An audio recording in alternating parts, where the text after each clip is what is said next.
kabar anak-anak hari ini? Alhamdulillah sehat Pak. Seperti biasa, sebelum belajar dimulai, KM silahkan pimpin doanya terlebih dahulu. Baiklah. Sebelum belajar, mari kita berdoa. Berdoa dimulai.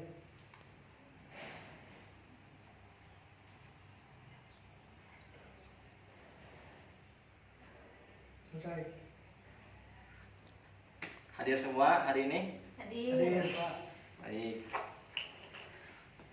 Alhamdulillah pada hari ini kita diberi nikmat oleh Allah Subhanahu wa taala, nikmat sehat, nikmat untuk melihat, nikmat untuk mendengar, dan tidak kalah pentingnya nikmat menghirup udara segar. Allah menciptakan segala sesuatu pasti memiliki manfaat dan tujuannya. Salah satunya Allah memberikan kita hidung untuk jalan masuk dan keluarnya udara. Maka dari itu kita patut sekali bersyukur atas nikmat Allah yang diberikan oleh kita. Udara sendiri memiliki peran yang sangat penting untuk tubuh kita. Salah satunya udara bisa bermanfaat untuk aliran darah kita, di mana aliran darah kita akan mengalir dari jantung menuju ke seluruh tubuh kita.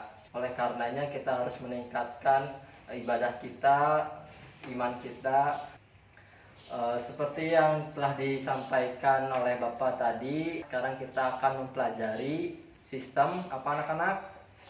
Sistem pernapasan. Ya, betul sekali, sistem pernapasan.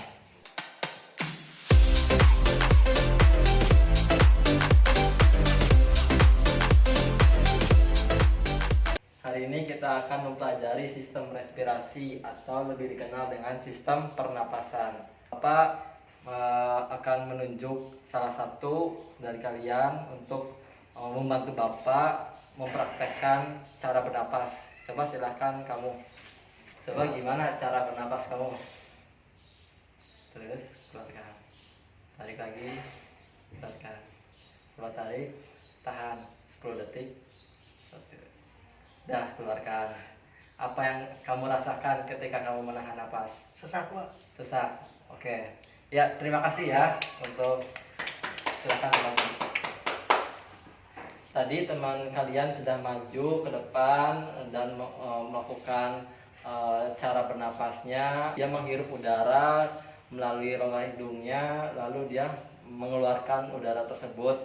Tapi ketika dia menahan napas selama 10 detik, yang dia rasakan adalah merasa sesak. Kenapa bisa merasakan sesak?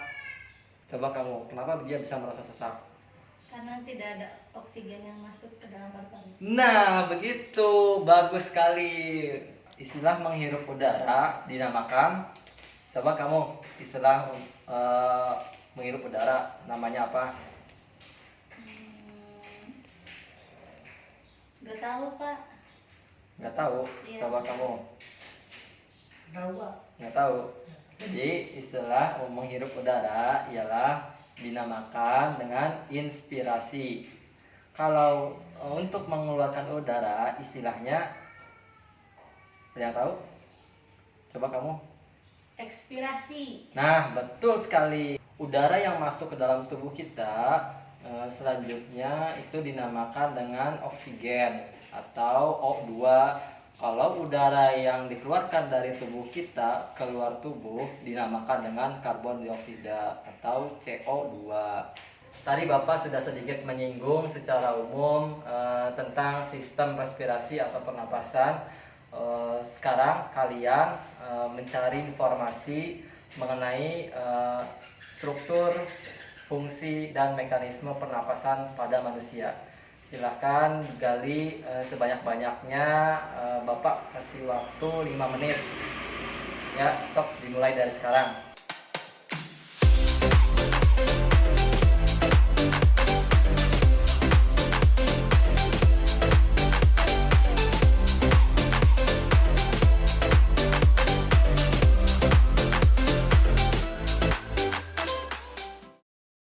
Baik, waktunya sudah selesai.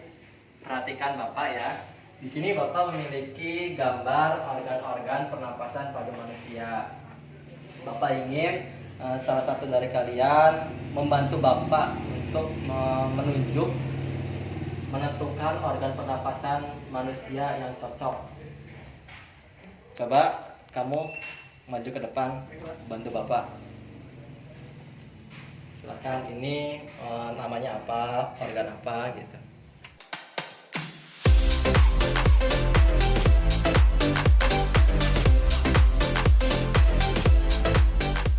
Sudah, Pak. Ya, terima kasih. Silakan kembali ke tempat duduknya. Baik. Teman kalian tadi sudah menentukan organ-organ, gambar organ-organ pernapasan pada manusia. Yang pertama ada rongga hidung. Benar tidak gambar rongga hidung seperti ini? Betul. Ya, betul sekali. Selanjutnya gambar faring. Benar gak gambar faring seperti ini? Betul. Oke, betul. Lalu selanjutnya ada laring. Laring gambarnya seperti ini. Apakah betul anak-anak? Betul, Pak. Betul. Ya, betul. Selanjutnya trakea. Apakah ini gambar trakea, anak-anak? Ya, benar. Ya, bagus. Pintar. Lalu ada bronkus. Bronkus apakah gambarnya seperti ini, anak-anak? Bagian bronkus? Ya, betul. Ya, betul ya. Selanjutnya paru-paru. Apakah benar gambar paru-paru seperti ini? Ya, benar. Bagus sekali, excellent. Selanjutnya ada alveolus. Apakah benar gambarnya seperti ini? Benar. Bagus sekali, good job. Kemudian setelah diketahui bagian-bagian dari organ pernapasan manusia seperti gambar yang ada di papan tulis ini, selanjutnya sebutkan fungsi masing-masing gambar organ pernapasan pada manusia. Silahkan coba kamu untuk maju ke depan untuk menyebutkan fungsinya. Oke, Pak. Fungsi organ pernapasan yang pertama itu rongga hidung. Rongga hidung itu berfungsi untuk melembabkan, menghangatkan, dan memfilter atau menyaring udara yang masuk melalui hidung. Selanjutnya faring. Fungsinya ada dua fungsi, yaitu bisa untuk saluran pencernaan dan saluran pernapasan. Pencernaan itu jalur masuknya makanan, sedangkan saluran pernapasan itu jalur masuknya udara setelah hidung. Yang ketiga ada laring. Fungsinya adalah sebagai penghubung menuju trakea. Di bagian ini terdapat pita suara dan katup epiglotis yang memisahkan saluran makanan dengan saluran udara. Yang keempat ada trakea. Fungsinya adalah menghubungkan laring dengan bronkus dan menjadi jalannya bagi udara dari leher ke bagian dada. Fungsi utamanya sebagai jalur oksigen dan karbon dioksida dari paru-paru. Selanjutnya ada bronkus. Fungsinya merupakan percabangan dari trakea. Organ ini memiliki dua percabangan menuju paru-paru kanan dan kiri. Fungsinya sebagai jalur udara dari trakea menuju paru-paru. Selanjutnya ada paru-paru, terdiri dari dua bagian kanan dan kiri. Paru-paru kiri memiliki dua segmen, sementara paru-paru kanan mempunyai tiga segmen. Fungsi paru-paru ini adalah tempat pertukaran O2 dan CO2 dari darah. Yang terakhir alveolus. Fungsinya menjadi tempat pertukaran O2 dan CO2. Kemudian O2 akan dialirkan ke dalam aliran darah, sementara CO2 melalui alveolus ini akan dikirim keluar tubuh. Ketika Anda menarik nafas, alveolus akan melebar untuk menyerap oksigen. Saat menghembuskan nafas, alveolus akan mengecil dan mengeluarkan CO2. Ya, betul sekali. Tepuk tangan untuk teman kalian yang sudah berani maju ke depan. Sudah lengkap, sudah tepat sekali fungsinya yang sudah disebutkan tadi. Setelah mengetahui bagian-bagian organ pernapasan pada manusia, begitu juga dengan fungsinya, selanjutnya adalah mekanisme atau cara kerja dari sistem pernapasan tersebut. Silakan kamu tulis di papan tulis mekanisme sistem pernapasan pada manusia. Silakan.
terima kasih.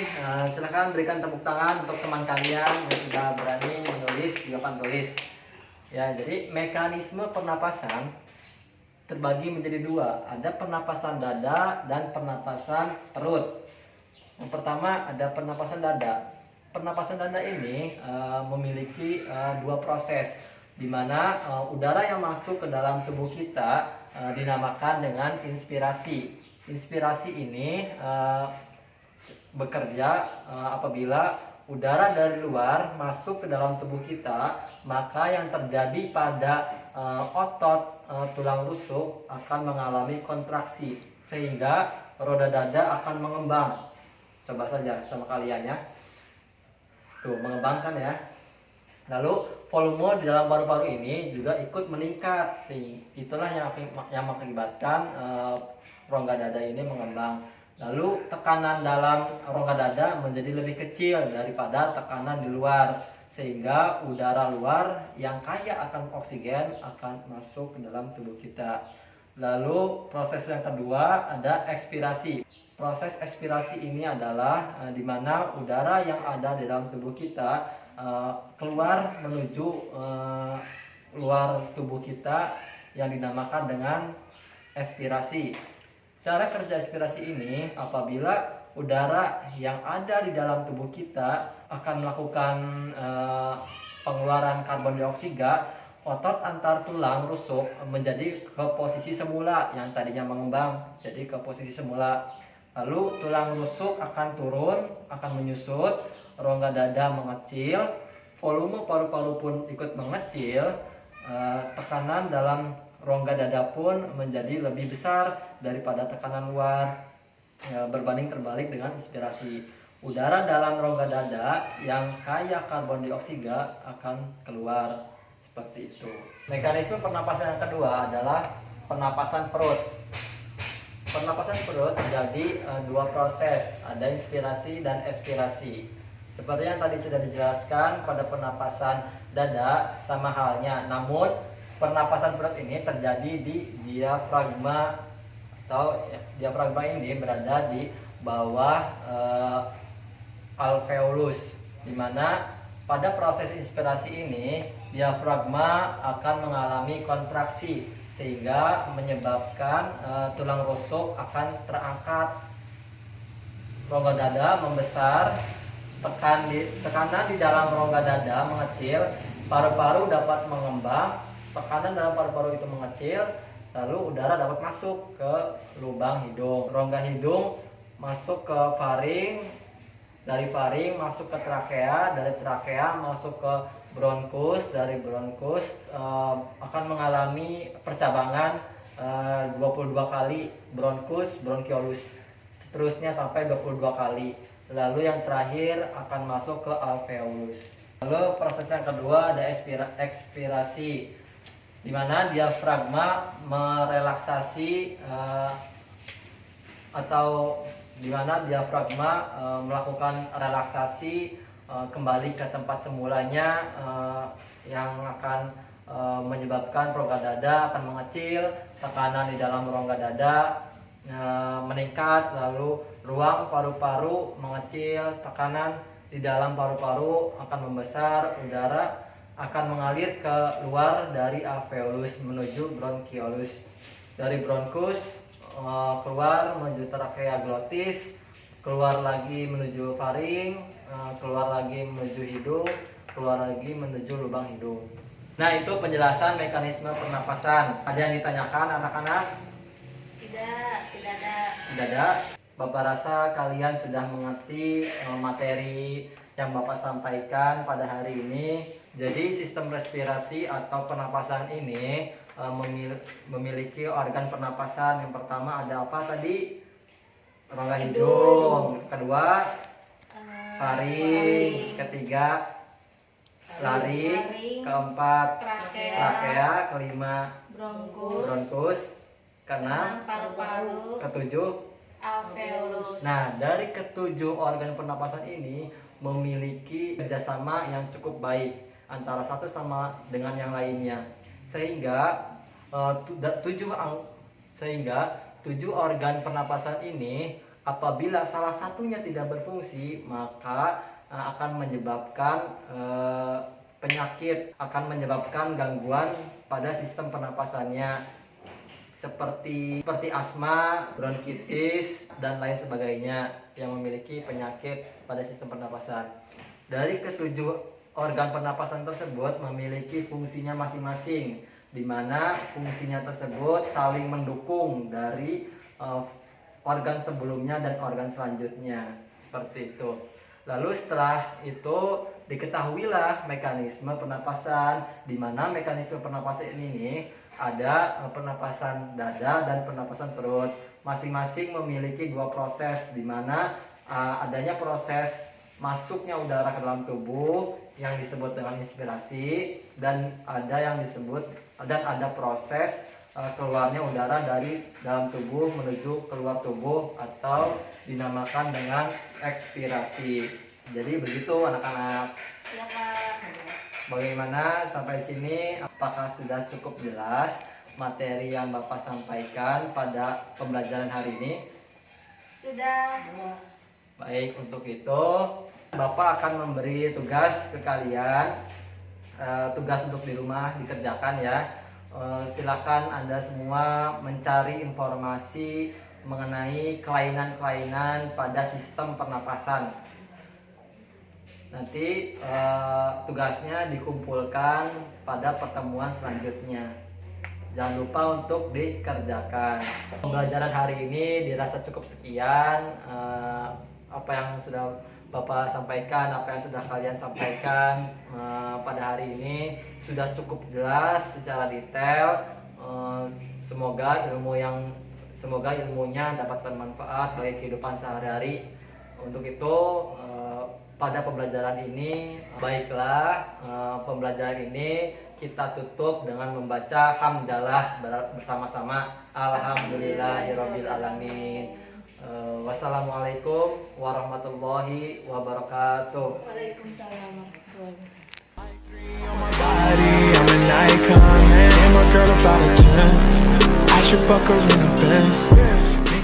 wabarakatuh.